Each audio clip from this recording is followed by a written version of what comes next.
Hello, my loves. Continue to update new stories on Reddit, and don't forget if you like it, please subscribe and like it. Now let's start new stories. Story: I feel defeated and stuck. I want my parents to move out. My parents have been irresponsible my whole life. I've been homeless and in many uncomfortable housing situations, including living with extended family, homeless shelters, cars, or squatted housing on and off throughout my childhood. During my senior year of high school, I lived in a motel. I turned 18 in late 2021 during the pandemic while my parents and two of my siblings lived in the motel. I was in my first semester of college and had to return to the motel due to financial struggle. During that time, my dad had told us that the weekly rent owed to the motel was paid through a rental assistance program. However, they would spend their money on gambling, weed, and alcohol and never buy food, causing us to lose a lot of weight. Two of us were in college, and they would take the relief money we received and spend it too. Then they would criticize us for not having jobs, even though my mom didn't have a job either and one of my siblings had to quit theirs because my parents would take their money while they were sleeping, and it got to a point where they couldn't afford transportation to the job. On top of that, I had no birth certificate or social security card because they lost it when I was like 5 and never replaced it, so I couldn't get a job until I got them. It took months, but my siblings and I figured out how to receive my documents and got jobs to save up to move away from our parents because their irresponsible ways were keeping us trapped in the motel with them. It was really hard to save and keep money from our parents. At first, my dad would tell me how he made more money than me and that my money from my near minimum wage job meant nothing, letting me know constantly that on a bad week, he made twice as much as me. Then he and my mom would ask for money. They would get mad when we asked them why or said no. It was hard with them taking our money, but after 5 months of working, we had enough money to start looking for a place. We decided not to rush since we also wanted money to save for a car. We told our parents we were looking for a place, and they said that they would also look for themselves. While still touring houses, we were given an eviction notice, and it turned out my dad had been lying about paying rent. We had no clue because he did say the program was over and would ask us for money to cover it. My siblings and I decided to just move into any place we could. We got accepted for a 3-bedroom house for a good price in today's economy, and we had our move-in day set just before the eviction date. Just before we moved in, my dad asked if he and my mom could move in with us for just a year and said that he would even pay half of the rent, and we could split the other half 3 ways.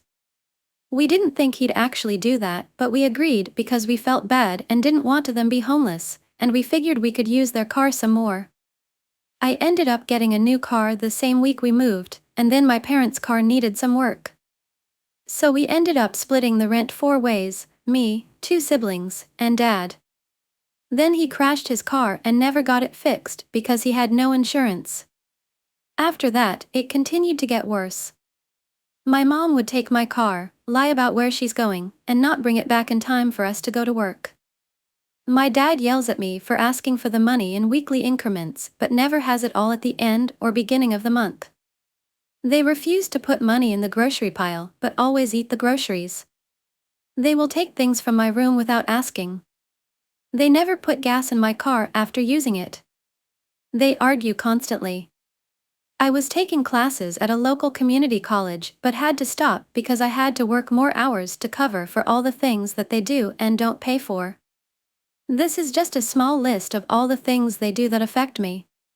My siblings and I want to stay in this house because the rent is so affordable, and its location is extremely convenient for its distance from shopping, recreation, and my job. I can work 25 hours a week and go to school while living comfortably. How do I get them to move out? Or do I just accept that my siblings and I will have to move and leave them homeless? Story: my parents gas-lit me out of $50,000 plus when I was 20. I work with my family business.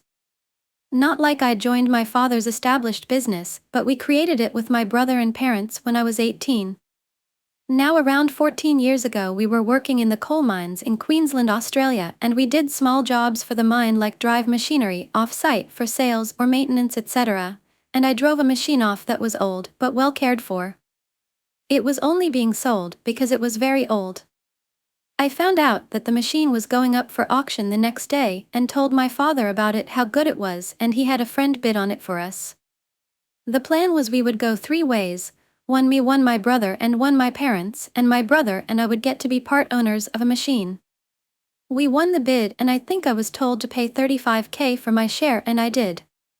Funny enough, the mine site we were on had a contractor working there that needed this type of machine, and a week later the same machine was back in the same place working again. My brother and I were told we would get 1/3 of the rental for the machine, and we were not great with keeping track out finances, so we just went on with life assuming it was being taken care of by my parents. 3 months or so go by with the machine working nearly every day, earning I think around $100 an hour, and the guy we were renting it to tells us that he will need this machine for the foreseeable future, so he wants to buy it for more than we purchased it for.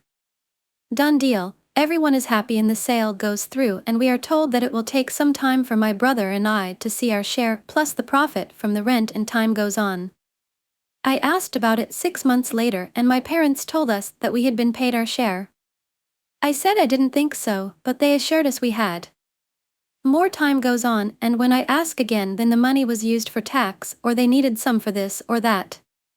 Fast forward 12 years later and my parents buy a very expensive house using the family business assets as collateral. Without talking to me, they start saying it's our house. I said it's not mine because I didn't put any money into it, but my brother did, around $80,000 I think, and my parents then said, "Oh, we put your share of that old machine sale in." Suddenly they now knew where the money was.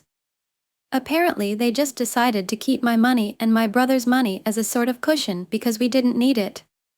We didn't have any dependents and weren't married, I am now, so they needed it more. Suffice to say, I keep my money separate now, and I don't lend them anything. I know I should be more outraged, but families are complicated, and I'm pretty sure I got a bit or brainwashing or something to get over. They have done a lot of shitty things to us over the years, but it's only obvious when looking back. Ngo Phap Dam Bao by Viet Tieng An Qua Ban Kong Koloi. Don Van Ben Qua Ben Hoc Bet Dao Nat Ben Dui De Kim Tra Loing the Phap, Chin Tava Dao Ka.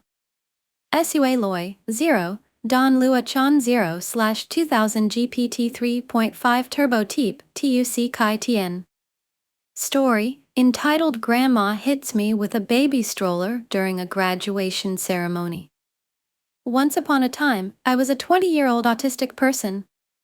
I'm quite sensitive to loud sounds and crowds, which is exactly what a graduation ceremony is like. However, I was there for my sister, and I don't hold a grudge. Still, I wish I had brought headphones or something. Guests at the ceremony were seated on plastic bleachers in a large gymnasium with little legroom or space to move around, especially when the benches were tight. I'm also very, very picky about personal space, possibly because of the aforementioned autism. Before Ella sat down next to me, I started having difficulty with my surroundings, so I kept quiet and tried to concentrate on playing games on my phone. I was there with my parents and grandmother, and I sat with an empty chair next to me. Ella walked past some seats to the seat next to me and called her family to tell them where she was. I was worried that more people would come, but I didn't get any extreme feelings from her. Her family showed up 5 to 10 minutes later, a group of about 6 people, including a really upset newborn. Personally, I don't like children in general, but screaming children increase my anxiety and overstimulation to a whole new level. Fortunately for me and everyone around me, the baby quieted down pretty quickly and didn't cry for the rest of the ceremony. Really a polite kid. When she appeared, Ella had opened up an entire baby stroller and rolled it right next to her in the floor area of the bleachers. The handle of the stroller came a few inches from my face, and it was clear that I noticed it, but I didn't confront her about it. I don't like making a scene, even if the outcome might be positive. She put her baby in the stroller and started rolling it back and forth in the space between her and me. That means the stroller's handle was literally inches from my face every few seconds. I still said nothing and just focused on my phone. It went on like this for a while as I tried to block it out. I texted my friends to complain and sent selfies of myself with the stroller handle right in front of my face. I started to calm down as she passed the baby to other family members, but when the baby came back to her, she missed putting the baby in the stroller and it rolled out and hit my whole body and face. Ella apologized, but I quietly moved the stroller as far away as possible towards her and did the "it's okay" hand gesture, trying not to leave the whole ceremony in general. Even so, she continued to rock the baby in the stroller and it even came closer to me. She put the stroller in my face, and I moved the stroller further away when the baby was elsewhere and she was distracted. As soon as the ceremony ended, my grandmother on the other side noticed I was going quiet and basically trying to get myself as far away from the stroller as possible. She confronted Ella and kept telling her, "You're getting too close," while pushing the stroller back to her. Ella did not take this advice and kept shaking her head no and arguing with my grandmother.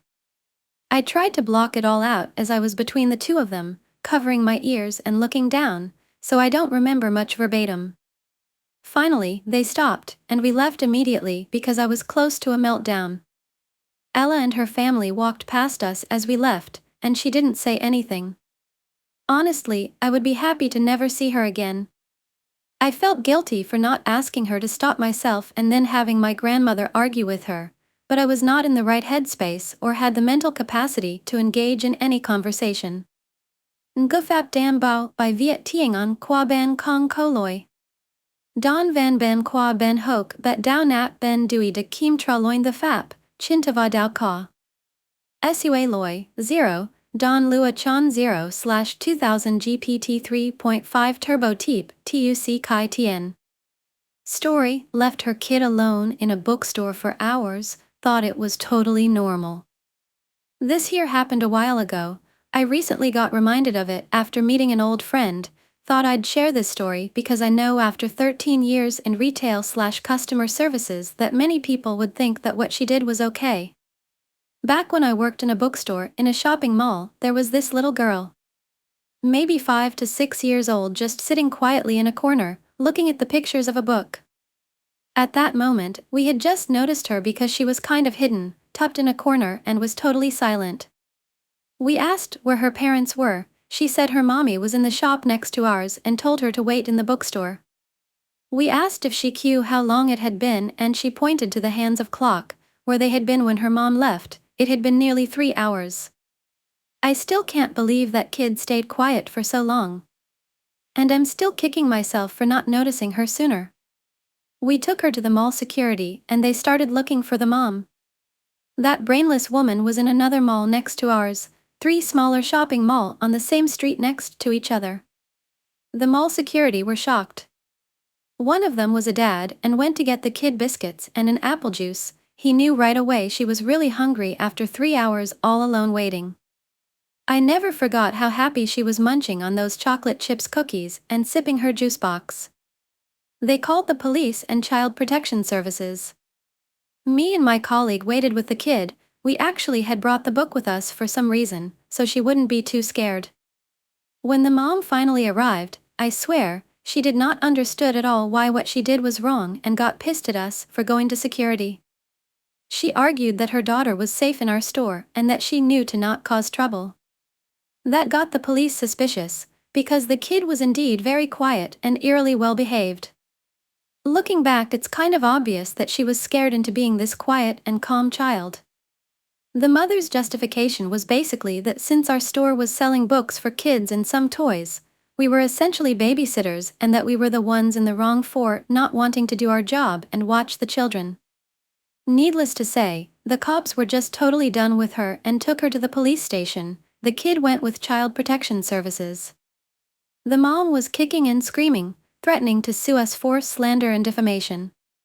Of course that never happened.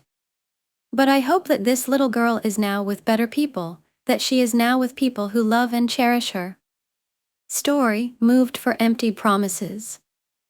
So, I figured I'd share my family's story involving my wife's parents. I was in the army for a better part of a decade, meaning we moved often and were typically pretty far away from any family. My wife's parents, for all of those years, would constantly tell us how much they wished we would live closer and how they would help with our 3 girls and spend time together. I ended up getting out in 2018 and took the job around 12 hours from them. They were really upset, but I needed to provide for my family, so I took the best job I could find. They continued telling us the same things. If only you lived closer, we could do X, Y, and Z together, yada yada. K 2020 and the world shutting down, and there was zero outside socializing. My wife and I decided to uproot our family to move closer to hers because we thought it was as good a time as any and we thought would be good for the kids. And wouldn't you know it, we see them less now than when we lived 12 hours away. The excuse now is that because we live 30 minutes from them, it is too long of a drive to visit each other regularly. The guilt trips never stop though. They still complain if we don't drop everything for something they want to do. We finally called them out on their BS. We are only here for their convenience. We are playthings to them that they can pull out whenever they are feeling bored and then put us away and ignore us for the rest of the time. They rarely spend time with their grandkids and only really want to see us on major holidays. We are now LC and plan to move as soon as possible. They act like we've somehow betrayed them and make statements like we don't want to live communally, like a cult BTW that was in response to us suggesting a once-a-week family dinner. So yeah, turns out these people who I previously had a lot of respect for are full of shit and extremely selfish. Really sucks though, because my family is absolute garbage, physical and mental abuse my entire childhood, so I was really happy to have married into a loving close family. Guess not. Story, update on my parents assume they will live with me when they are old. My 29F husband, 28M, and I are house hunting as we are expecting our 3rd baby in November and are hoping to move out of our trailer park by the end of the summer. We were interested in a house that was essentially my dream home. Victorian, built in 1900, but completely refurbished on the inside but with all original wood floors and detailing. Gorgeous. A house like this would easily be $200,000 last year or the year before. But the housing market is dropping and we found it for approximate $140,000. We live in the Midwest. It has 4 to 5 bedrooms and 2 full bathrooms.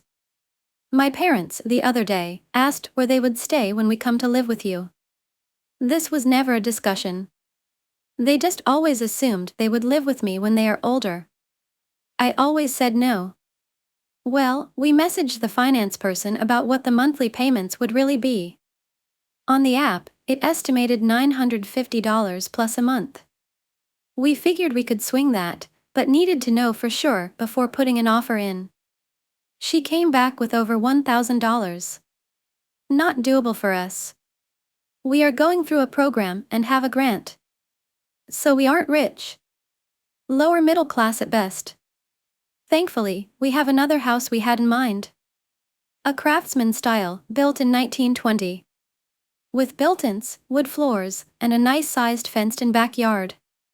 The basement even has a slightly finished room, perfect for hiding from storms and tornadoes. And it's $20,000 less than the dream house. It's just a little smaller, and bedrooms were pretty small. But it's something I was willing to deal with. We saw it before we saw the dream house.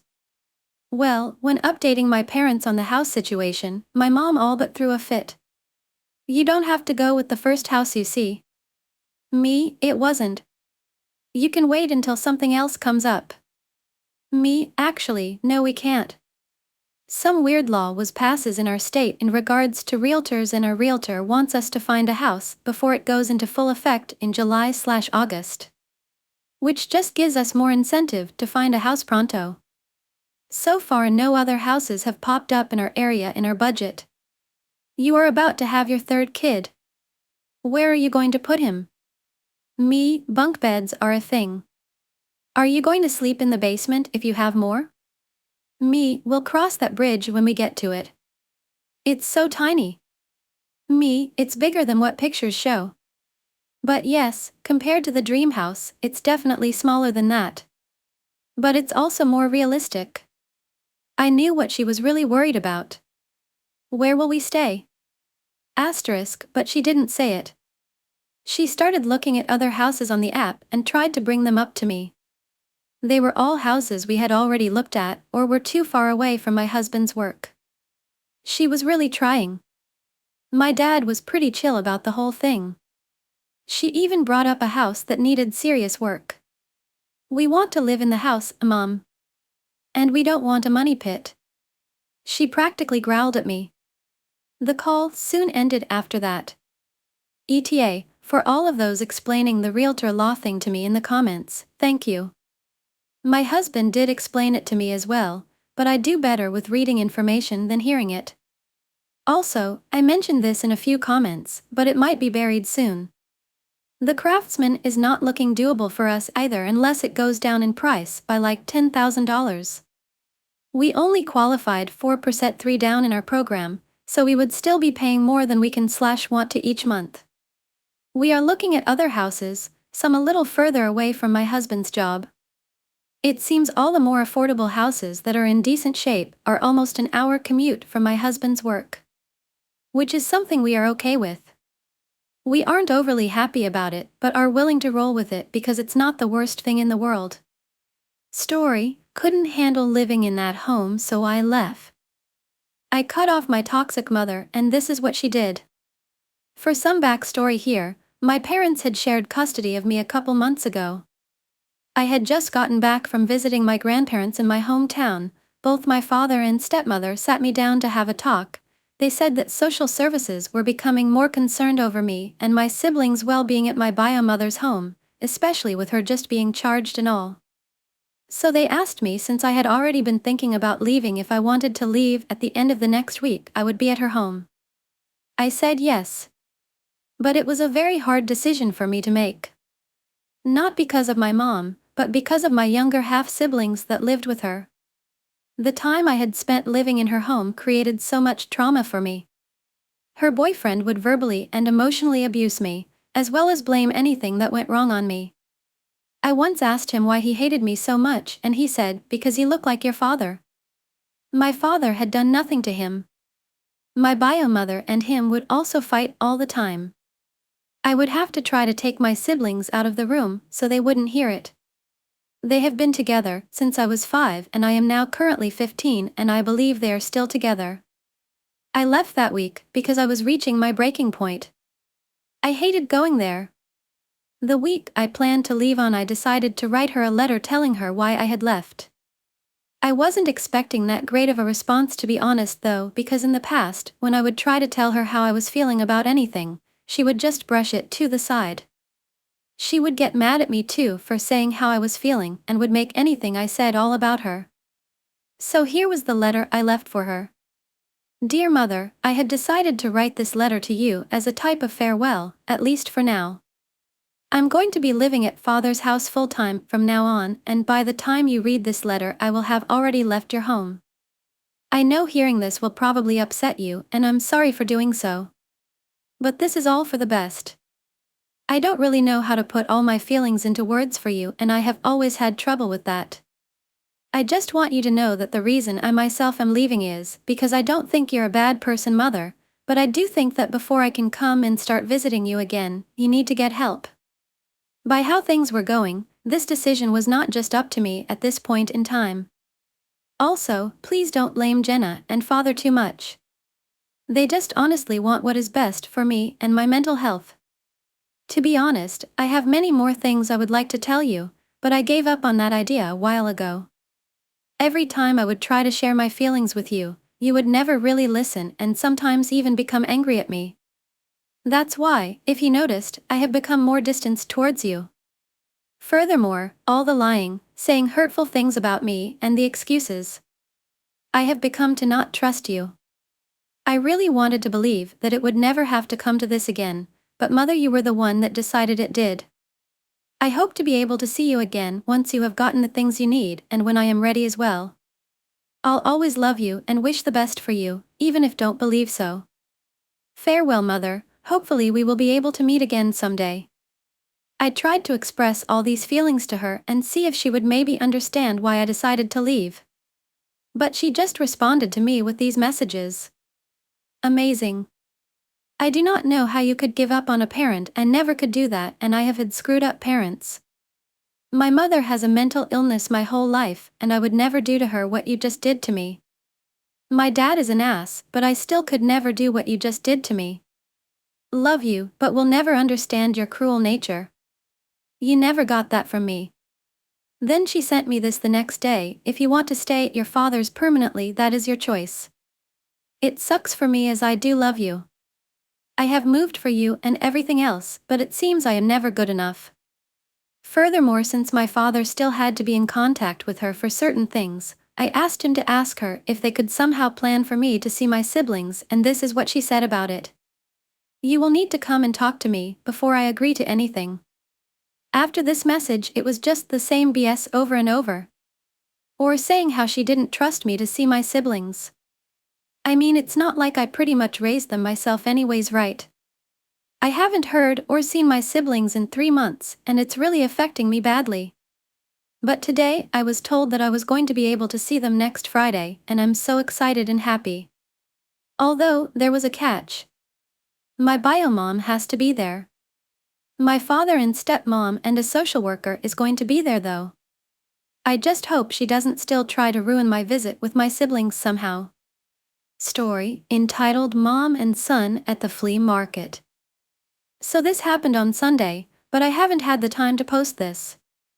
Thankfully, I wasn't really involved with anything here. As I was a bystander in the story, I decided to go to the flea market to look for old action figures to add to my collection, as there's quite a few booths that sell them.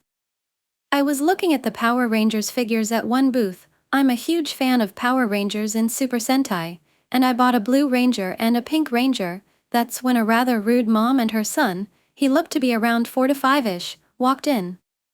Her son picked up this huge Transformers figure. I don't know which one it was, as I'm not a Transformers fan, and the only ones I know are Optimus Prime, Bumblebee and Megatron, and well, he wanted it. The mom then found the guy who owns the booth, and asked him how much it was. He told her that it was $150. The toy was still in the original box, and it looked pretty old, and well, she wasn't happy about this because it was too expensive, and she asked him if she could have it for $10. The guy told her that she can't buy it for $10 for obvious reasons, and well, she kept arguing and trying to buy it for $10.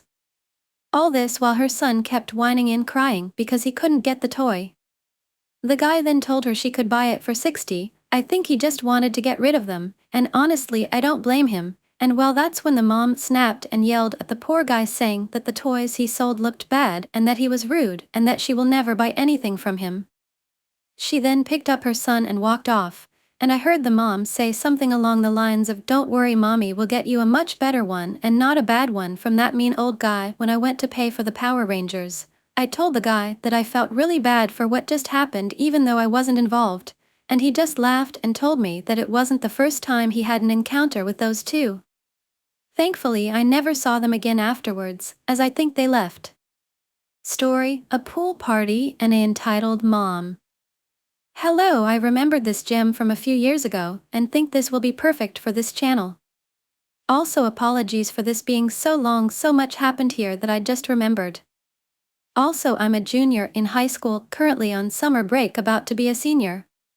This happened back in 2019 when I was in 6th grade summer break going on to 7th grade.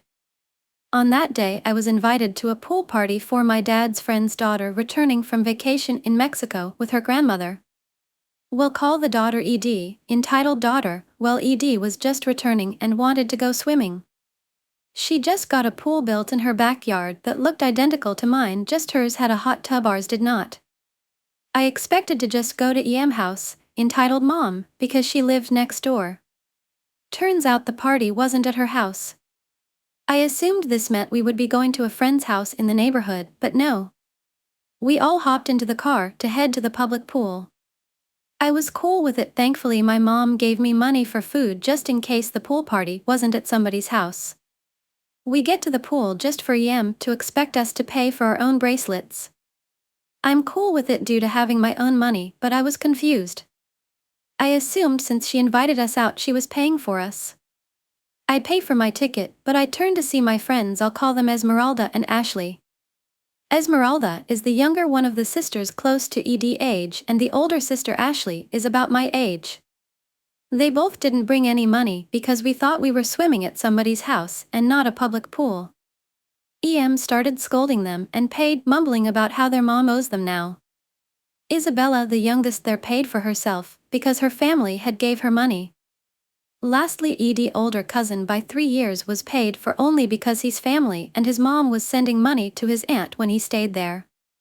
So we finally get in and I'm really hungry and decided I'm going to eat first because I skipped breakfast, I think. I got a lot of food due to my mom giving me $20. From what I remember, I got a hot dog, some chips, ice cream, and slushie. I understand how crazy it was that I ate that, but I had some issues at the time at home. To sum it, because I don't feel like getting too into it, basically to sum it up, I ate whatever I wanted when I wasn't home because my family was controlling over food. I also had health issues that made me eat more plus medication. Anyways, EM looked at me in disgust and said, "You shouldn't eat all that," because she wandered off. I knew what she was trying to say, but she remembered that my dad is friends with her fiancé, and if she said what she was planning to say, it can cause issues. So she remembered something that she thought would work. She said, "Your mom wouldn't be okay with you eating all that." I responded, but I don't recall what it was that I told her. I got into the pool after eating and played in the water for a bit. Every time I lightly splashed, my friend Ashley, or EDM, would get mad and yell at me and Ashley because we were the oldest and should act our age. We were also then expected to watch the little kids and follow them around. Me and Ashley didn't want to, but did so because it got embarrassing being stared at by everyone when EM would yell at us. Me and Ashley barely got to do what we wanted in the pool. Mind you, me and Ashley are in 6th and 7th grade watching a 4th grader, 3rd grader, and a 2nd grader, instead of enjoying the pool. If me and Ashley knew we were going to be used as unpaid babysitters, we would have stayed home and swam at my house. The kids got out of the pool because they got hungry. So we followed. I also wanted a popsicle because it hit 103 degrees at that time. When we first got to the pool, it was about 95 degrees. EM side-eyed me and said, "You don't need any more food because I ate 4 hours ago." We were at this pool for about 9 hours in total. I said, "I know, but I just want a popsicle." So she allowed me to take my coin purse back and buy one. At first she said I have to give the other kids the rest of my money so they can eat. I lied and said popsicles were $2 and I only have 2 left. EM got upset and scolded me, saying I shouldn't have gotten all that food and now the other wouldn't get to eat. I brought my own money and so did Isabella. EM pulled out $5 and told them to share, but when Isabella refused the money, saying she had her own, EM asked how much she had and she said she had $30 or $40, but her mom said it's only for her and to return the rest to her mom. EM took back her $5 and said Isabella has to pay for all the kids because she has the most money and her mom would be fine with it. Also, EM never paid back Isabella's mom. The kids cost her $30. I got a popsicle and I bought the last Sour Patch Kids, which was for my older brother because he was super nice to me that week. I enjoyed 2 popsicles and placed the candy in my bag secretly because I didn't want to let the other kids see the candy. EM shamed Jack, Isabella, ED, and Esmeralda for what they got. I shared with Ashley some of my food because we were super close. EM was mad that I didn't share with her daughter ED. We went swimming again afterwards and came back a few hours later to EM complaining about random stuff then wanting to leave. So we packed up our stuff and Ashley was complaining about hunger to me quietly to not be scolded by EM for not making Isabella pay for her meal. So I gave her a few Sour Patch Kids because I accidentally opened the box when I grabbed my clothes. I put the box back quietly and then I turned to EM, who was shaming me for buying candy and not sharing with the other kids. She then says, "OP, you need to share with the other kids because you ate enough for today." When the other kids heard I had candy, they all ran up begging for candy. When I tried to explain to EM the candy is mainly for my brother, she accused me of lying and said I had to share. The kids ran to my bag and excited for candy and EM took the candy from my bag and shared it between all the kids. After give the kids handfuls of candy, she gave me and Ashley 3 pieces each for being greedy. The only thing that kept me looking forward to this day was going to pick up ice cream at an ice cream shop. As soon as we got close though, Em said we don't deserve ice cream and said we will get some at her house. As soon as we get there we got mini otter pops. Ashley declined because she wanted ice cream and went home to get some from her house. Everyone else, shockingly enough, including me, got an otter pop. Only half though, because we didn't deserve a full otter pop, it was also the mini otter pops. I went home disappointed but didn't tell my parents for fear of getting in trouble for the food I ate. Story: my ex demanded me for child support for a kid that is not mine. My mother and sister are on their side. Some years ago, I dated a girl. The relationship was bad. She was very controlling and abusive. It ended up really bad and we broke up. I kept going on with my life, and after some years I got a decent job, enough to solve all my needs, have a comfortable life and make some savings. The thing is, a couple months after getting my job, my ex contacted me. She first asked me to talk. I believed that she may want to reconnect or something, but she showed up with a 5-year-old child, claiming he was my son and demanding for child support. I didn't believe her, but the child age matched the time since we cut contact. I got advice from a lawyer, a friend of mine, to try to solve this out of the court. I offered to take responsibility, pay all the costs and being an active part of the kid's life, only after making a DNA test. Everyone was okay with this except for my ex. She acted offended and demanded to just give her the money she deserved. She used all the excuses she could, even contacted my family to told them I was trying to avoid taking responsibility of her child. When she ran out of excuses, and the DNA test was finally made, and surprise! Not the father. She was so mad with the result, and cried about the money, saying it was unfair and she deserved it. But she didn't accomplish anything. Moving on to the last week, there was a little party on my parents' house. My brother, a friend and I were talking, and my brother started to joke about the situation with my ex. My friend and I started to joke about it too. Some of our comments were a little dark and bad, but we were far away from the rest of the people. Literally, we were on the opposite side of the house, and nobody else could hear us. At least that was what we thought. We were laughing like crazies when my sister appeared very angry and pushed me against the wall. She spied us and heard our conversation, and she was really mad. She started to yell at us about how horrible people we were for being mocking of a poor woman. Few hours later, when the party ended, she asked me to go to the kitchen with our parents, and she started to say how awful I was for the previous situation. Apparently, my ex had been in contact with her, and she believed her version, and that was her way to have an intervention. My brother and I were like, "Are you serious?" when she started to say how I forced my ex into be a single mother and that I have the moral obligation to help her. My dad only said that we maybe were being too cruel making jokes of her, but that I wasn't responsible for that kid. My mom then surprised all of us when she said even if the kid is not yours, you are making more than enough money to support that child, you should have helped her.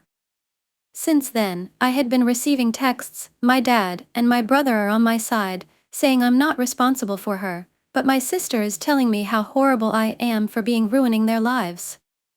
My mom only said it's your decision and I respect it. I'm just very disappointed that you ended up being so selfish.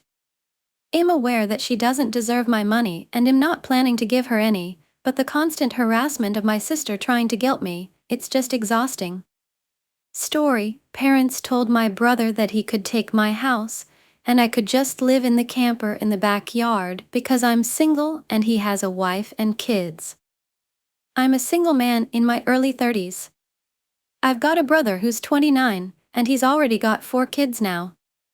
He had his first at 22, and the second followed a year later. Then the third 2 years after that. And the fourth is the most recently born a couple months ago. His wife, my Sael, and I do not get along as she always likes to try and get a rise out of me by acting superior. Then turns into an extreme self-victimizing drama queen if I retaliated against her in any way. She can cry in an instant and can put on an extremely convincing show to get sympathy from just about anyone. My parents and brother absolutely adore her, even though they know exactly how she really is and just don't care. She's very good looking, I'll give her that. But she's so awful that I could never be attracted to her. She also refuses to get any sort of job, even though she has a college degree and my mother willingly helps with the kids all day. So their finances are entirely dependent on my brother. This also means they can't afford to live anywhere but my parents' house. And privacy is a bit of an issue with all of them under one roof in a 3-bedroom house that was built in the 60s. Growing up, my younger brother was also the obvious favorite. We're 3 years apart in age, but he developed a superiority complex because I was badly punished if I retaliated against his antics in any way back then. It was obvious my parents cared for him a lot more because he got the lion's share of everything and less people called them out on it. Which did happen a fair bit by other members of family. Which is why my parents packed us all up and moved us about 150 miles away from them, so they generally would only see us on holidays since it was a 3-hour drive. My brother got physically abusive towards me on a number of occasions, flirted relentlessly with my first girlfriend to the point she broke up with me, and laughed at any misfortune I had. And my parents just told me to suck it up whenever I was upset about it. I only got equal treatment when my parents wanted to keep up appearances. I admit it was rather funny to see the looks on their faces whenever they had to treat me equal to my brother on birthdays and Christmas because other people were present. We had relatives that were very nosy and loved gossiping drama. So my parents did their best to hide what was really going on, and threatened to take all my stuff away if I didn't keep my mouth shut. If anything, it just made my parents celebrate more when I turned 18 and moved out because it meant they no longer had to provide for me. I wasn't even done with high school yet when I moved out. But couch surfing was far better than living with them. I was low contact ever since leaving home. They didn't even show up for my high school graduation. But I really didn't care. From that point on, I would usually only see my parents and brother on holidays like the rest of the family. The start 2020 pandemic was not kind to me. I lost my job and couldn't renew the lease on the condo because my roommate also lost his job and neither of us could afford the place on unemployment money. It was a rented 2-bedroom condo that I really loved. As the lease was ending, my roommate left early to move back in with relatives, and I had to sell nearly all of my stuff because I was soon going to be homeless if I didn't downsize to an extreme. I really shouldn't have rented a place that was so expensive. But I liked living the high life. Until that life wasn't kind to me. And I realized I should have been living somewhere far cheaper so I could have saved more money to fall back on. But I had a plan. I own a truck simply for the fact that I've always loved trucks, so I found a $1,000 camper in good shape and put it on my truck just so I could live out of it for a while. It was supposed to be temporary, but I ended up living out of it far longer than I ever thought. I originally was hoping to be able to live out of the camper at my parents' house, where my brother and his family still reside as well. But when I asked my parents to let me stay for a while, they told me they had a full house and didn't want me there. Plus, we hadn't exactly gotten along in the past decade. They said they'd only agree to let me park my camper there if I paid them basically what it'd cost to rent an apartment in my area. That was way too much just to park my camper. I was jobless and trying to save as much of my unemployment money as I could till I could find a new job. I may as well be living in an apartment with that rent price they were asking. My parents called my camper an eyesore and told me to take a hike since we couldn't come to an agreement. And Sil thought it was absolutely hilarious I had to live in a camper.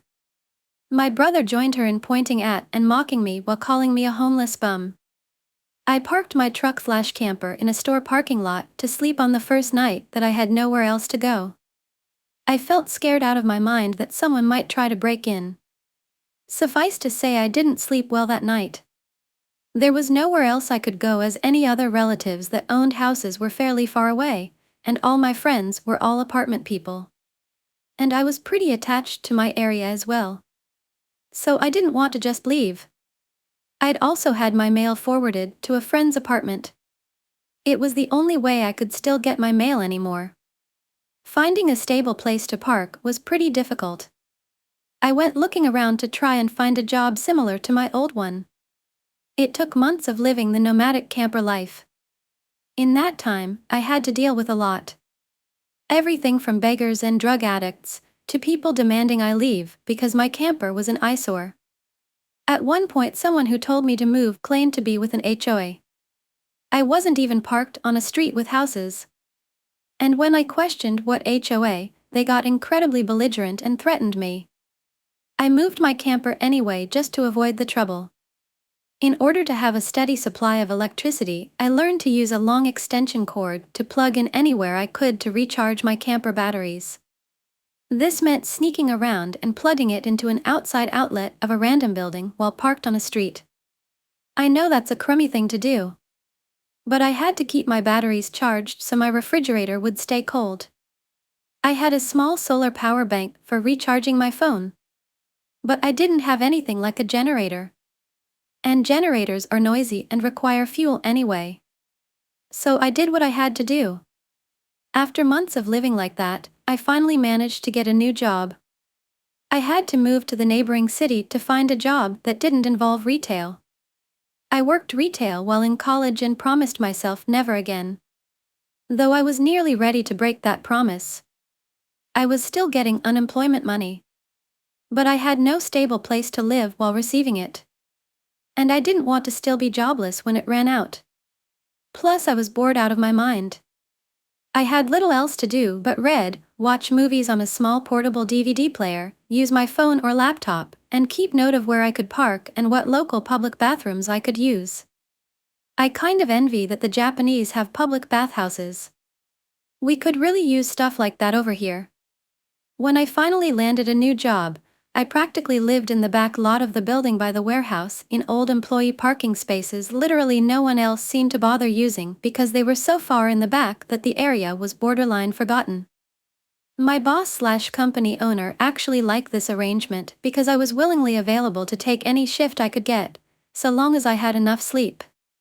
He even let me take the camper off my truck and set it up in one of the spaces so I could drive around without it. Not exactly sure if this was legal, but no one bothered us about it. The entire time I lived back there, I didn't have to deal with many trespassers.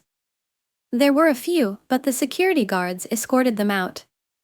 I was pretty much on call almost all the time when they needed me, and was working virtually every day of the week. My boss let me plug my camper into the building for power and water, and I paid a small amount of rent by working for free on Sundays when no one else was in the office but the janitor and security guard. Beyond that, I usually had to shower at a friend's apartment, or at my local gym as the camper didn't have a shower in it, and only a portable toilet. And I didn't want to fill it because emptying it is a nasty chore. So I used other bathrooms as often as I could. I had a key to the warehouse, and could go in to use the bathroom there at any hour. I was even on a first-name basis with the night security guard. He's since become one of my closest friends. The camper was easy to heat in the winter with a small electric heater. Summers were not fun though. The camper didn't have AC, so I had to get a used portable air conditioner just to make it bearable. I made a lot of overtime pay, and hands-on learned some new skills from other employees. Eventually, midway into this year, I landed a better position in the company as a supervisor, and started making a better salary than my old job. That's when I decided I wanted a house. The scare I'd gotten from losing my condo made me realize I needed something much more stable for the long term. I looked around for something close to my work, and just 2 miles away found a 3-bedroom manufactured home on a small property. But I managed to get it for $10,000 less than the asking price somehow. I used nearly my entire savings for a down payment and got approved for a home loan. I finally didn't have to live in a camper anymore. There was enough space for me to back my truck in behind the house to take the camper off to set it up in the backyard. So I put it there as its own little building just in case I want to use it again. When I was fully settled in the house, I was dumb enough to brag about it on my book of faces. My family saw the post, and that's where this shit really starts. After a few weeks, my parents and brother, along with his family, came to visit completely unannounced to have a tour of my home. I didn't even give them my address. So how they found out where I live, I still don't know. None of my friends have fessed up, and no prior family members visited me before that. So I wonder if they stalked me at work and followed me home or something. It really wouldn't surprise me. Once I opened the door, they practically all shoved their way in like rambunctious tourists. Then just started making themselves at home. They all kept poking around, and Sael had this creepy smirk that she was repeatedly flashing me. And it was only later that I figured out why. And it made me madder than a bull on steroids that just got stung by a hornet. My parents were constantly talking about how I've got so much extra space now. And it's too much for someone like me who has no wife or kids. Sure, not now. But maybe someday. And my brother kept remarking about how there was more space than our parents' house, and my house was closer to his job too. Red flags all around, I know. Eventually, my brother asked me to speak privately. Everyone else suddenly left the room and piled out onto the front porch. That's what finally made me realize they'd planned something. My brother, let's call him Dan for the sake of simplicity, said the house was too much for me alone. And I should let him move in with his family because his wife is pregnant with kid number 4. And my house is much closer to his job. He pointed out that I already have the camper, so I could just live in that outside while they live in the main house. And I'd like to point out that Dan never once spoke of offering rent. Mind you, he's got a good job. He also started talking about how there would be changes, and even curfews. And that I couldn't just walk in at any time without prior notice. If it weren't my brother, I'd think the person I was talking to had lost their mind. But Dan lost his marbles long ago thanks to our parents treating him like he was the center of the world. I tried to speak, but he kept talking over me as if I had no say in the matter. There was no way in hell I'd rent my house or parts of my house to him. Other people maybe, just so I can pay the mortgage off more easily. But certainly not him or his nasty wife. I've heard of this exact kind of situation in videos online many times. And never once did I think I'd actually live it because I thought it so ludicrous. But my parents, brother, and Sael do all fit the bill for a bunch of narcissistic entitled crazies. So I picked up my phone and set it to start recording. Then just held on to it. Dan didn't even seem to care or notice that I'd done this, and just sat there with his arms waving around while talking about all the reasons of why he needed my house. Then went from saying that to acting like it was a done deal and trying to reach out his hand to shake mine. That's when I finally showed my backbone and said hell no. And I said it loud enough that Dan stumbled backward for a second. I'd rarely ever raised my voice to him on that level because I was punished by our parents whenever I did. But this was my house, not theirs. My spine can be as shiny as it wants here. I stood up and then told him that my house was not up for grabs. And acting like I'll let him move in just because they want it won't make it happen. I bought my house for me, and it's not my fault he keeps having more kids and has to keep living with our parents because he can't afford to move out. Dan got as physically close to me as he could without actually touching me and said that I didn't deserve the house, and he needed a better place for his family to live. I laughed back in his face and said that was total bullshit because I worked hard to be able to buy my house. Of course I deserved it. Dan started yelling that I have no wife or kids, and I don't need all the space. So I may as well give it to him. I said I'm not giving him anything. And he never even offered to pay me rent. If I let him move in, I'd still be covering the entire mortgage on my own house without even being able to live in my own house. Then Dan told me that he shouldn't have to pay rent because his family comes first, and our parents said I was going to do this, and that I will. I yelled as if their word was law or something. And told Dan that they did not have the right or power to give my house to him. Then right one cue my parents and Sael barged back in through the front door and surrounded me to try and force me to agree. There was a lot of fighting. But to sum it up, from this point on I heard the line, just do it, for Dan way more times than I can remember. In the fight, I told them all they don't have a say in my life or my house. And to get out before I called the cops. Sale screamed the loudest at me about how she was pregnant again, and I can't do this to her. I said I did nothing to her, she just assumed she could take from me like I would just allow it. I had no obligation to her or her family. Then I called her a stuck-up bitch who never had any respect for me. So I don't care what she thinks or how many kids she has. I have no sympathy for her. She won't be living in my house. Well, that made her angry enough to attack me. She got in one good hit on my face and tried to do more, but my brother held her back, kicking and screaming. She kept demanding he let her go so she could scratch my eyes out.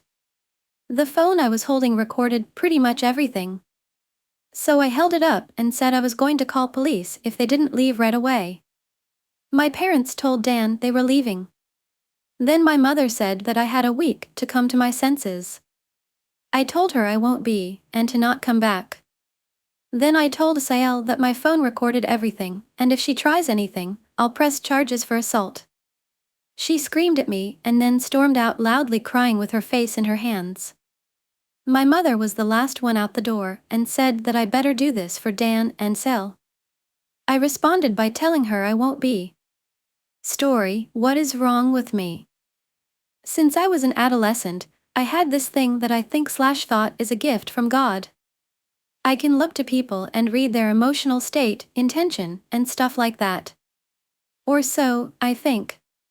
When I had a girlfriend, from time to time, I would get suspicious and start to think that my girlfriend is cheating, lying, hiding things from her past. This would hurt me big time. I would obviously find one or two things that can be understood as evidence and proof of my claims or suspicions. Most interestingly, I can't really tell why the past of my girlfriends and wife are so important to me when I also believe that God can heal your spirit and that your past does not condone you if you ask for forgiveness full-heartedly. I hurt so many people to the point of either breaking them, or maybe I just didn't know them as I thought. Anyway, I destroyed several relationships because of this. When I grew older, I met a very special person, but the suspicions remained. I would accuse her of being unfaithful constantly. I'd be certain that she was lying to me. Sometimes, she was lying. Sometimes, she wasn't. I also hurt her a lot because of this. Maybe the fact that I was right sometimes is just because we're humans, so we make mistakes. If you think somebody did something bad, but you don't know exactly what, you're probably right. People do bad stuff all the time. Since I was a kid, I would see people snorting a white powder, and I would question myself what that was.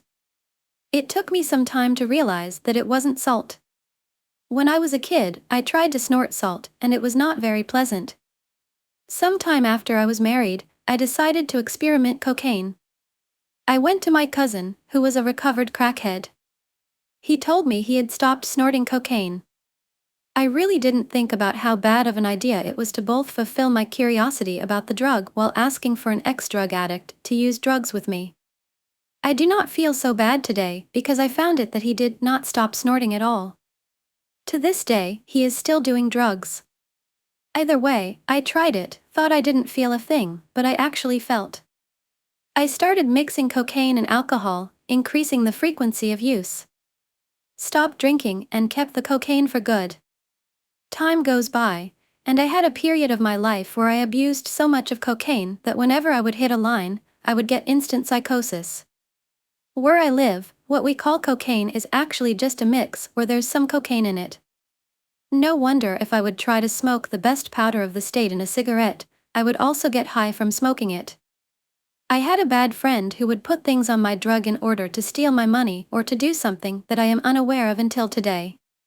Once, I am pretty sure this friend gave me a cup of water full of mode mushrooms because I had some visual recording of small pieces floating at the bottom of the cup.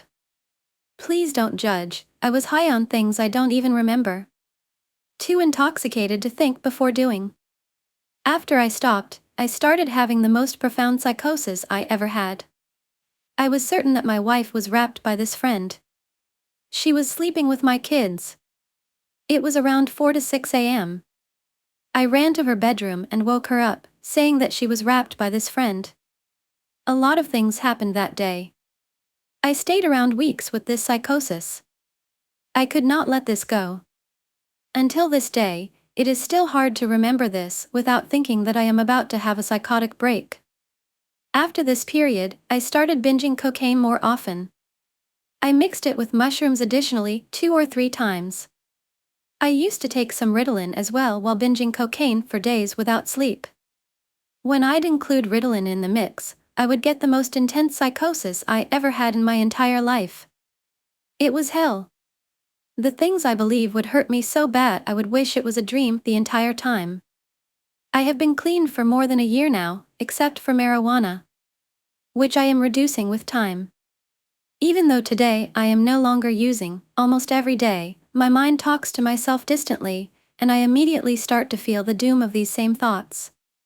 I think that my wife is cheating me with my dad, cousins, and brothers because I lived with my mom, dad, and children for months when I stopped. They helped me a lot to get my life together. I started to imagine that my mom and dad were hiding this from me because they fear I would use it again if I found out. It is important to point out that I do not hear voices or anything of the sort. I most likely listen my own voice. To the point of being afraid of thinking, because certain things that I tell myself, it simply sticks to my head so badly, then I need to do something about it to feel okay again, like, revisit a specific subject of my suspicions once again. Several times before I stopped, I went back using because of these thoughts, and even though the drug would worsen these beliefs, the drug would make it not hurt. It'd make me feel okay with these thoughts. It is simply destroying my life now. It is affecting my work like never before. I stay hours thinking about this every day. I talked to my wife several times about this, she answers me, she convinces and comforts me, but sometimes it feels like I need this again, like we never talked about this, or it feels like we never sort this out, even though we did, several times. I remember this was the same that would happen with my ex-girlfriends. I'd need to revisit the subject many times, like I knew there was something that I was not being told. I noticed it's getting so much worse, and I am so worried.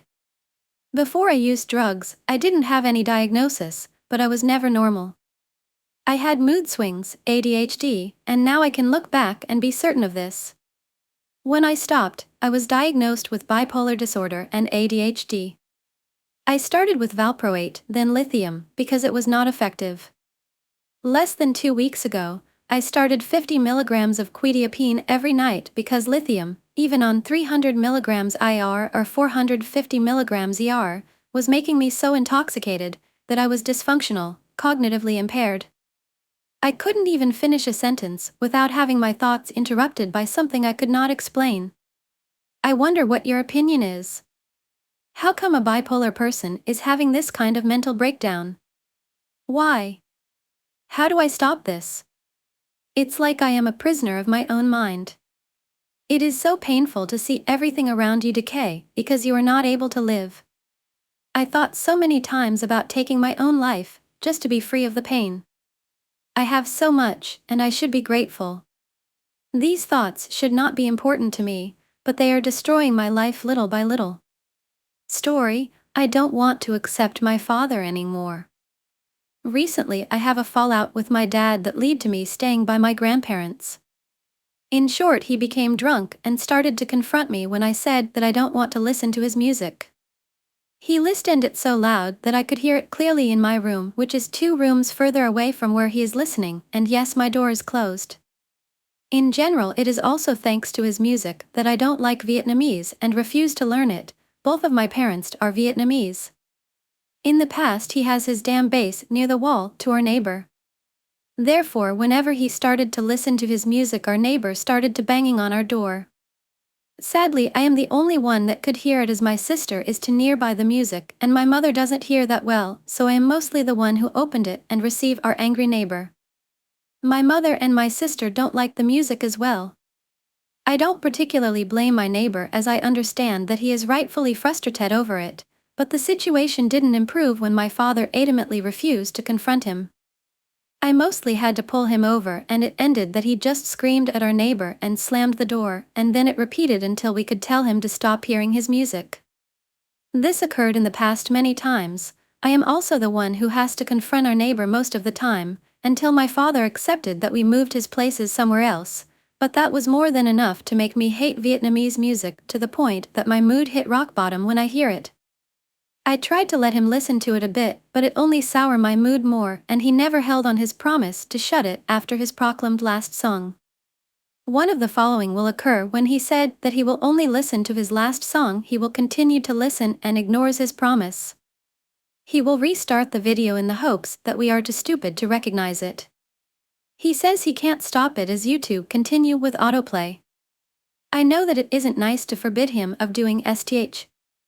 But if he can't learn to control himself, I have to do it. In his life he only cared for himself and never questioned if his family is happy or not, and that only leads to me, my sister and my mother suffering under it.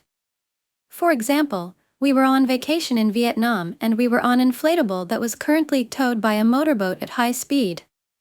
As it was connected wrongly on the boat, the inflatable will tilt by every turn the boat makes. As we fall into the sea, we all have life vest on. It shouldn't have been a problem. There were also some wooden island near us. I fell on my chest and had trouble breathing as I float. My father was in panic as he wasn't a good swimmer and then pressed me down to rescue himself. I actually don't know what I should say to that. We both had life vest on, and how could you press your own son down to rescue yourself? This is one of the more severe story, but there are many others. He isn't better with his family like with my grandmother, his mother. There was a time where she was addicted to her sleep medication and she wanted to go to the ER even though she had nothing. It is way better now. My relatives didn't want to risk it and brought her there. Okay, to be more accurate, I brought her there as most of my relatives didn't live near her or are busy with anything else. They mostly called me and asked me if I could bring her there, and I am fine with it as I have time, and if it is an emergency I am more than willing to help. But one time when I was at home, my father joked about the fact that I will probably bring my grandmother to the ER while he doesn't have to do anything and doesn't need to care. Small reminder, this is still his mother. He also said that while I was in the same room. I started to question my kindness to other after this, but decided to stick to it at the end. When he is retired, he also expect me to take care of him, like paying him. Yeah, he can completely forget that the only thing I will pay is the money he has given me while raising me. Afterward, I will break contact with him. I know that probably most of the people here say that I don't have to pay him, but I see it in another way. As I don't accept him as my father, I see it in a way that I borrowed his money and just pays him back. After I got a job, I am currently studying engineering, to end our relationship. I will probably stay in contact with my relative, father sides, as I have a good relation with them, but I will not fold when they ask me to reconsider my decision about my father. My mother will probably also break contact with him as she only stays with him because of us, me and my sister, and when the time comes I will help her. My mother is probably the one who formed me as who I am today, and I am really thankful for her support and her teachings. Story, Mom saying I cannot yell at her. I promise this isn't what it sounds like. I just wanted to start off by saying I think I am a pretty good child, and my mom always tells me to. I am 18 and I help her by doing all the chores in the house. I understand she is a single mother carrying this family and working too. I go drive to get her groceries and food. I am going to a college soon and the tuition is completely paid, and she doesn't have to pay a cent out of her pocket. I really hope I have made her proud. I am always trying to be obedient, and when she gets mad I try to swallow it down and get over it. She asks me a lot of things that I sometimes don't agree with or don't want to do, like forcing me into certain clothes, and I do my very, very best to comply with it even if I don't want it. I do love her very much, and I love this family of 3 very, very much. Recently she has asked me to give her my university portal account login and password, to have full access to seeing my finances and refunds that get dispersed into my student account. She is also in a fit since I put the direct deposit from the school under my checking account instead of hers. I just thought I could be able to send the scholarship refund money to her. I hesitated to give this information to her because I wanted a little bit of privacy with my account. I wanted a little bit of independence with my future life and maybe managing my own finances in my own student account. I love my mom and I do admit I am still a very dependent child, but maybe having control over this one account would be nice.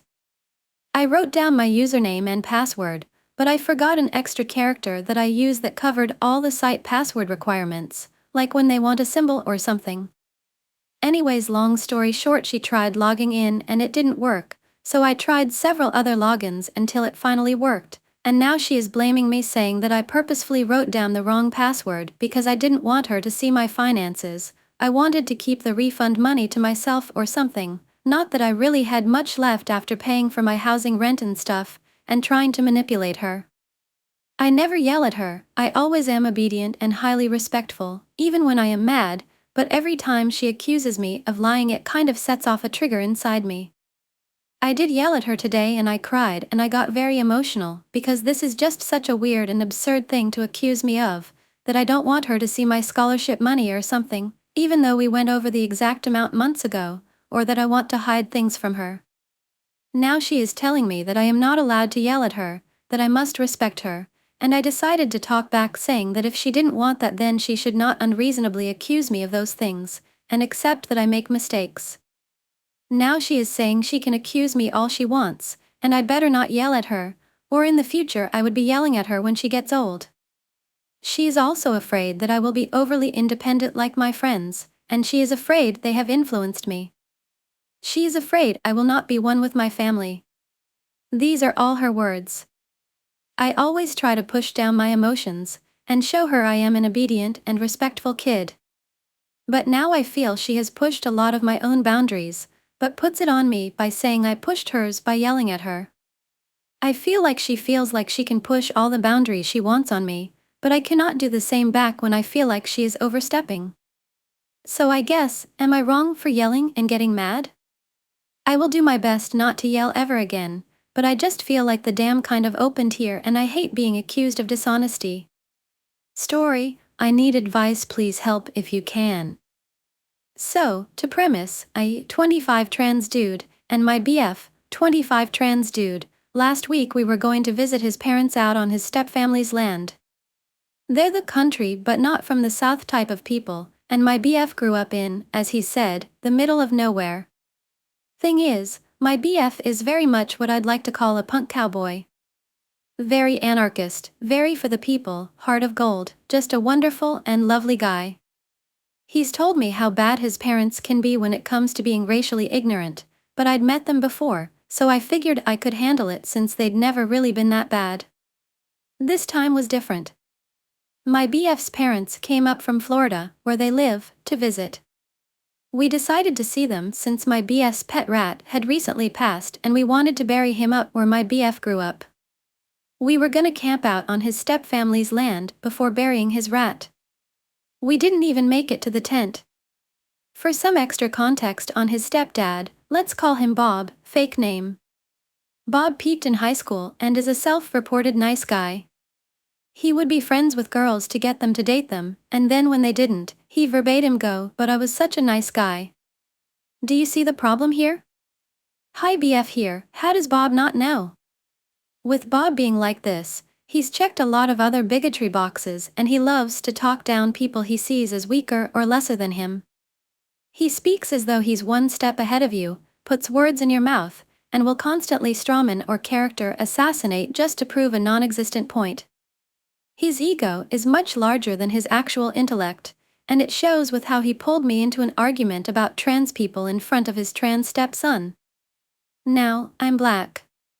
I'm also ODHD, so I talk with my hands a lot, I gesture a ton. We'll come back to that later, it's relevant.